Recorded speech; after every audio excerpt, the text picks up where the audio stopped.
So previous ವಿಡಿಯೋದಲ್ಲಿ ನಾವು savings mindset ಬಗ್ಗೆ ಮಾತಾಡಿದ್ದು.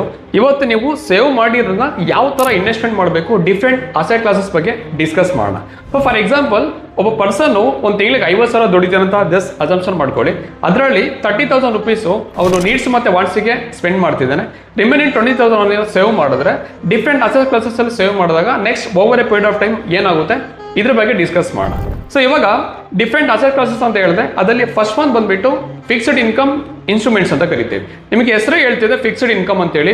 ಸೊ ಲೆಟ್ಸ್ ನಿಮ್ಮ ಹತ್ರ ಒಂದು ಸಮ್ ಅಮೌಂಟ್ ಇದೆ, ಪ್ರಿನ್ಸಿಪಲ್ ಏನಿದೆ, ನೀವೆಲ್ಲ ಇನ್ವೆಸ್ಟ್ಮೆಂಟ್ ಮಾಡಿದಾಗ ನಿಮಗೆ ಫಿಕ್ಸ್ಡ್ ಆಗಿ ರಿಟರ್ನ್ಸ್ ಬರುತ್ತೆ. ಫಾರ್ ಎಕ್ಸಾಂಪಲ್, ಗೌರ್ಮೆಂಟ್ ಬಾಂಡ್ಸ್ ಆಗಿರ್ಬೋದು, ಇಲ್ಲ ಕಾರ್ಪೊರೇಟ್ ಬಾಂಡ್ಸ್ ಆಗಿರ್ಬೋದು, RD, FT, ಇಲ್ಲ ಪೋಸ್ಟ್ ಆಫೀಸ್ ಕೆಲವೊಂದು ಸ್ಕೀಮ್ಸ್ಗಳಿದ್ದಾವೆ. ಇಲ್ಲೆಲ್ಲ ಇನ್ವೆಸ್ಟ್ಮೆಂಟ್ ಮಾಡಿದಾಗ ನಿಮಗೆ ಫಿಕ್ಸ್ಡ್ ಇನ್ಕಮ್ ಬರುತ್ತೆ. ಹಾಗಾಗಿ ಇದನ್ನು ಫಿಕ್ಸ್ಡ್ ಇನ್ಕಮ್ ಇನ್ಸ್ಟ್ರೂಮೆಂಟ್ಸ್ ಅಂತ ಕರಿತೀವಿ. And second one is equity.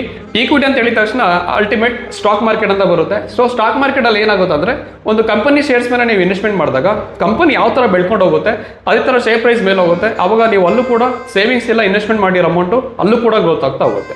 That is equity. And number 3 commodity. So commodity ಇದನ್ನ ಸಿಲ್ವರ್ ಮತ್ತೆ ಗೋಲ್ಡ್ ಅಂತಾನು ಕರಿತೀವಿ. ಗೋಲ್ಡ್ ಅಲ್ಲಿ ಕೆಲವರು ಏನ್ ಮಾಡ್ತಾರೆ, ಆರ್ನಮೆಂಟ್ಸ್ ತಗೊಳ್ತಾರೆ. ಅದ್ರ ಜೊತೆಗೆ SGB ಅಂತ ಇದೆ, ಮತ್ತೆ ETFs ಅಂತ ಇದೆ. ಇಲ್ಲೆಲ್ಲ ಇನ್ವೆಸ್ಟ್ಮೆಂಟ್ ಮಾಡಿದಾಗ ಗೋಲ್ಡ್ ಯಾವ ತರ ಮೇಲ್ಗಡೆ ಬೆಳ್ಕೊಂಡು ಹೋಗುತ್ತೆ, ಯಾವ ತರ ಗ್ರೋತ್ ಆಗುತ್ತೆ, ಅದೇ ತರ ನೀವು ಒಂದು ಇನ್ವೆಸ್ಟ್ಮೆಂಟ್ ಮತ್ತೆ ಸೇವಿಂಗ್ಸ್ ಮಾಡಿರೋ ಅಮೌಂಟ್ ಕೂಡ ಬೆಳ್ಕೊಂಡು ಹೋಗ್ತಿರುತ್ತೆ. And last one is real estate. So real estate as a middle class ಪೀಪಲ್ಗಳಿಗೆ ಸೂಟಬಲ್ ಆಗಲ್ಲ. ರೀಸನ್ ಏನಕ್ಕೆ ಅಂತ ಹೇಳಿದ್ರೆ, ಒಂದು ಯೂಜ್ ಇನ್ವೆಸ್ಟ್ಮೆಂಟ್ ಬೇಕು, ಅದ್ರ ಜೊತೆಗೆ ಲಿಕ್ವಿಡಿಟಿ ಪ್ರಾಬ್ಲಮ್ ಇದೆ. ಸೊ ಹಾಗಾಗಿ ನಾವು ರಿಯಲ್ ಎಸ್ಟೇಟ್ ಅಷ್ಟೊಂದು ಫೋಕಸ್ ಮಾಡಲ್ಲ. ರಿಯಲ್ ಎಸ್ಟೇಟ್ ಅಲ್ಲಿ ನೀವು 2 ಥರ ಇನ್ಕಮ್ನ ಜನರೇಟ್ ಮಾಡ್ಬೋದು.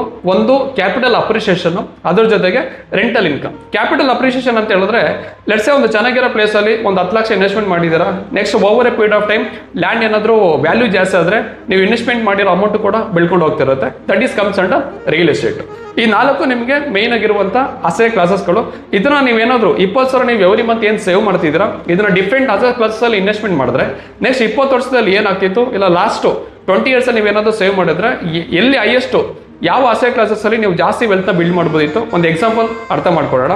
ಸೊ ಲೆಟ್ಸೆ ನೀವು ಫಿಕ್ಸ್ಡ್ ಇನ್ಕಮ್ ಅಲ್ಲಿ ಏನಾದರೂ ಎವ್ರಿ ಮಂತ್ 20,000 ನೀವು ಏನಾದರೂ ಸೇವ್ ಇಲ್ಲ ಇನ್ವೆಸ್ಟ್ಮೆಂಟ್ ಮಾಡ್ಕೊಂಡು ಹೋಗಿದ್ರೆ ನಿಮ್ಗೆ ಹತ್ತತ್ರ ಆಫ್ಟರ್ 20 ಇಯರ್ಸ್ ಆದ್ಮೇಲೆ ನಿಮ್ಮ ದುಡ್ಡು ಹತ್ತತ್ರ 2.5 ಕೋಟಿಗೆ ಗ್ರೋತ್ ಆಗ್ತಿತ್ತು. ಅದೇ ತರ ನಾವು ಸ್ಟಾಕ್ ಮಾರ್ಕೆಟ್ ಕಾನ್ಸೆಪ್ಟ್ ಬಂದಾಗ, ಇಲ್ಲ ಈಕ್ವಿಟಿಗೆ ಬಂದಾಗ, ಅದೇ 20,000 ನೀವು ಏನಾದ್ರು ಎವ್ರಿ ಮಂತ್ ಸೇವ್ ಮಾಡ್ಕೊಂಡು ಹೋಗಿದ್ರೆ, ಇಲ್ಲ ಇನ್ವೆಸ್ಟ್ಮೆಂಟ್ ಮಾಡ್ಕೊಂಡು ಹೋಗಿದ್ರೆ, ಇವತ್ತು ನಿಮ್ಮ ಹತ್ರ 5 ಕೋಟಿ ದುಡ್ಡು ಇಲ್ಲ 20,000 ಮಟ್ಟಿಗೆ ಏನು ಸೇವ್ ಮಾಡ್ತಿದ್ದೀರಾ ಅದು 5 ಕೋಟಿಗೆ ಗ್ರೋತ್ ಆಗ್ತಿತ್ತು. ನೆಕ್ಸ್ಟ್ ಅದೇ ತರ ಕಮೋಡಿಟಿ. ಸೊ ಕಮೋಡಿಟಿ ಗೋಲ್ಡ್ ಇಲ್ಲ ಸಿಲ್ವರ್ ಅಂತ ಆಲ್ರೆಡಿ ಹೇಳಿದೆ. ಇದರಲ್ಲಿ ನೀವೇನಾದ್ರು ಎವ್ರಿ ಮಂತು 20,000 ಸೇವ್ ಮಾಡ್ಕೊಂಡು ಹೋಗಿದ್ರೆ ಇದೇ 20,000 ನೆಕ್ಸ್ಟ್ 20 ವರ್ಷ ಆದ್ಮೇಲೆ ಹತ್ತತ್ರ 3.5 ಕೋಟಿ ಬೆಳ್ಕೊಂಡು ಹೋಗ್ತಿತ್ತು. ಇವಾಗ ನೀವು ಡಿಸೈಡ್ ಮಾಡಿ ಯಾವ ಅಸೆಟ್ ಕ್ಲಾಸಸ್ ಅಲ್ಲಿ ಇನ್ವೆಸ್ಟ್ಮೆಂಟ್ ಮಾಡ್ತೀರಾ, ಸೇವಿಂಗ್ಸ್ ಮಾಡ್ತೀರಾ. ಹಾಗೆ ಡಿಫ್ರೆಂಟ್ ಅಸೆಟ್ ಕ್ಲಾಸಸ್ ಕೂಡ ನಿಮಗೆ ರಿಸ್ಕ್ ಮತ್ತೆ ರಿವಾರ್ಡ್ ಪ್ಯಾರಾಮೀಟರ್ ಬೇರೆ ಇರುತ್ತೆ. ಹಾಗಾಗಿ ಅದನ್ನ ನೀಟಾಗಿ ಅರ್ಥ ಮಾಡಿಕೊಂಡು ನಿಮ್ಗೆ